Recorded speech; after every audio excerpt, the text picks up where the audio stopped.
Journaliste ou journalope? Telle est la question. Pour l'instant, on ne voit que des journalopes à la télé. Mentir, bafouer leurs devoirs et leurs droits. Réveillez-vous. Vous n'êtes que des pions. Vous ne serez pas sauvés par ce gouvernement, ni par le nouvel ordre. Klaus Schwab et compagnie vous utilisent pour mettre en place ce nouvel ordre mondial. Et vous exécutez tels des petits toutous. J'ai ramené mon chien d'ailleurs, qui a hurlé en arrivant devant LCI. Traqueur de journalopes et de propagandistes. Jackie, il est où? Il est là. Jackie, le traqueur de propagandistes. Il a senti, ça pue ici. LCI, ça pue la propagande. Propagande de guerre. Du terrorisme. Terrorisme en bande organisée. Vous serez tous jugés par un tribunal, messieurs, un jour ou l'autre. Vous avez le devoir de rectifier la vérité.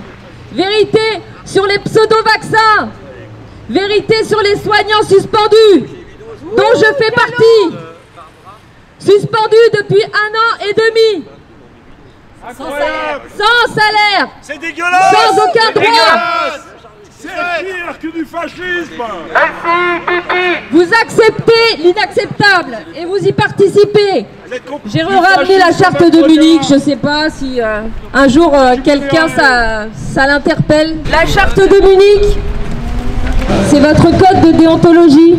Mesdames et messieurs, arrivez-vous à vous regarder dans une glace le soir quand vous rentrez après avoir menti pour suivre la ligne éditoriale? Normalement, vous avez le devoir de respecter la vérité, quelles qu'en puissent être les conséquences pour vous-même, et ce en raison du droit que le public a de connaître la vérité. C'est le devoir numéro 1. Vous avez le devoir de défendre la liberté de l'information, du commentaire et de la critique. Je pense à toutes ces personnes qui ont essayé de dire la vérité, comme, comment elle s'appelle déjà, la reporter de guerre qui était allée dans le Donbass. Anne-Laure Bonnel, merci. Que vous avez invité puis censuré tout de suite, puisqu'elle ne suivait pas votre ligne éditorialiste et qu'elle disait la vérité sur ce qui se passe en Ukraine. Quelle honte! Depuis plus de 7 ans dans le Donbass, vous n'avez pas dit le nombre de morts et que le gouvernement ukrainien tue et terrorise. Vous ne dites pas ce que font ces commandements Azov en Ukraine. Ça, c'est pas vous, ça. Donc les nazis en Ukraine sont autorisés et sont plébiscités même. Et par contre, en France, on fait la chasse. Tirez la chasse. Donc votre troisième devoir, messieurs et mesdames les journalistes ou journalopes, publiez seulement les informations dont l'origine est connue, ou les accompagner si nécessaire des réserves qui s'imposent.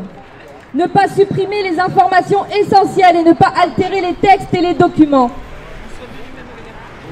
Donc même si votre ligne éditorialiste vous dit de dire que Poutine est un criminel, peut-être informer le peuple sur qui est Zelensky, d'où il vient et ce qu'il faisait avant. Avec sa bite et autre chose.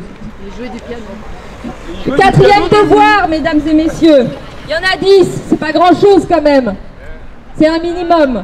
Ne pas user de méthodes déloyales pour obtenir des informations, des photographies et des documents. Devoir numéro 5, s'obliger à respecter la vie privée des personnes. Devoir numéro 6, rectifier toute information publiée qui se révèle inexacte. Pourquoi on ne vous entend pas sur le Covid? Pourquoi on ne vous entend pas sur l'injection expérimentale? Pourquoi vous ne faites pas marche arrière?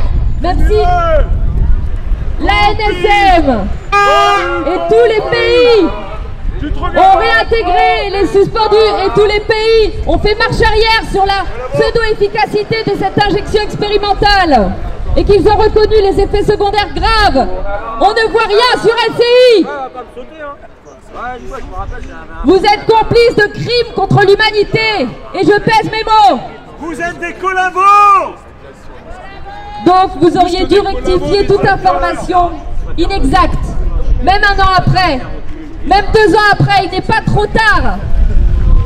Vous avez le devoir de garder le secret professionnel et ne pas divulguer la source des informations obtenues confidentiellement. Vous devez vous interdire le plagiat, la calomnie et la diffamation. Est-ce que vous savez ce que c'est? C'est interdire la calomnie et la diffamation. Les accusations sans fondement, ainsi que de recevoir un quelconque avantage en raison de la publication ou de la suppression d'une information. Vous inquiétez pas, nous aussi on fait nos investigations, parce qu'on a bien compris que c'est juste une machine à laver le cerveau en fait, la télévision. Donc on est obligé d'aller chercher l'information et d'essayer de comprendre entre les lignes. Donc là, il y a aussi beaucoup à revoir de ce côté-là. Dans les avantages. Allez, voilà, les collabos. Hein, vous avez bien dîné avec Macron. Qui a dîné avec le président de la République? Vous avez été invité à dîner avec Macron. C'est interdit. Monsieur Macron, c'est bon pour votre corps.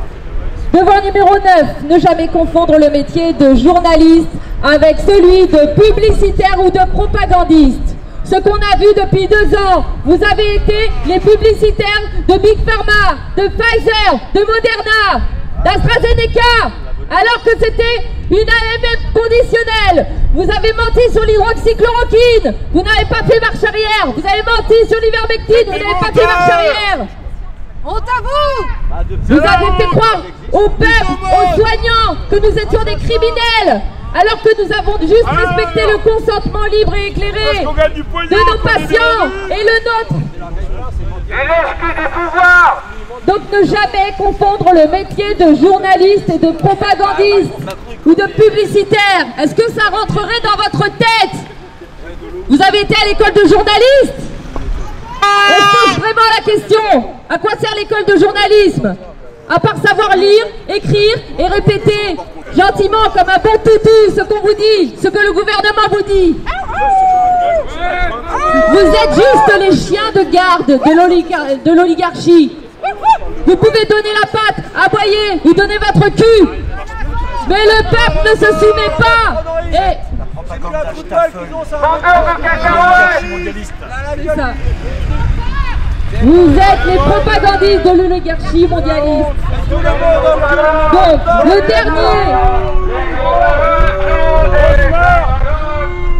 le dernier des devoirs, c'est de refuser. Je vais chanter, mes collègues.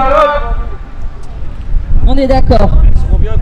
Donc le dernier devoir, c'est de refuser toute pression et de n'accepter de directives rédactionnelles que des responsables de la rédaction.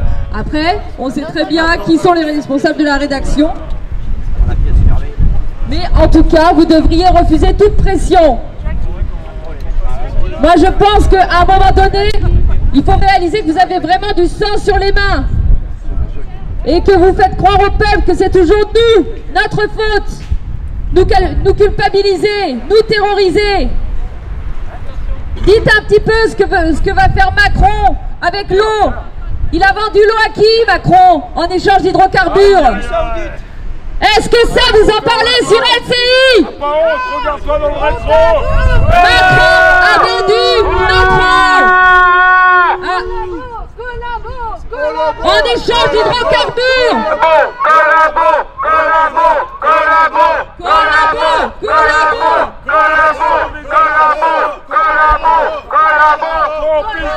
Vous êtes les collabos de ce système et de cette oligarchie mondialiste.